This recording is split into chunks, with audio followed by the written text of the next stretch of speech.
નમસ્કાર દર્શક મિત્રો, દીવ મિરર ન્યૂઝ સાથે હું વૈશાલી પોબારો સ્વાગત છે આપ સૌનું. કરીશું નજર આજના સમાચાર પર. ઉના તાલુકાના વાસોજ ગામનું ગૌરવ હવે ચિરાગભાઈ ગોવિંદભાઈ, તેઓ ઇન્ડિયન આર્મીની ટ્રેનિંગ સફળતાપૂર્વક પૂર્ણ કરી પોતાના વતન પરત ફરતા ગામમાં ખુશીનો માહોલ જોવા મળી રહ્યો હતો. આ દરમિયાન ઉનાના લોકલાડીલા ધારાસભ્ય એવા કાળુભાઈ રાઠોડ પણ ઉપસ્થિત રહ્યા હતા, જેમાં તેઓએ તેમનું ફૂલમાળાથી શાલ ઓઢાડીને સ્વાગત પણ કર્યું હતું. Reporter Krishna Solanki, Diu mirror news, Vasoj, Una. નમસ્કાર મિત્રો, હું ફિરોઝ ઈરાની આજે તમને એક નવી વાત કરવા આવ્યો છું.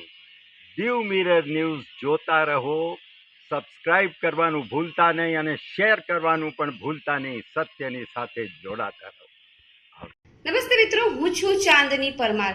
આપની મનપસંદ ચેનલ એટલે કે દીવ મિરર ન્યૂઝ ચેનલને લાઈક કરો, શેર કરો અને ફોલો કરો. અને હા, તેમાં દરરોજ તાજા સમાચાર જોવાનું ભૂલશો નહીં. દીવ મિરર ન્યૂઝ દરરોજ લાઈવ અપડેટ. ગુજરાત રાજ્ય, દેશ, દુનિયાના તમામ બ્રેકિંગ સમાચારો નિહાળો દીવ મિરર ન્યૂઝ ચેનલ પર.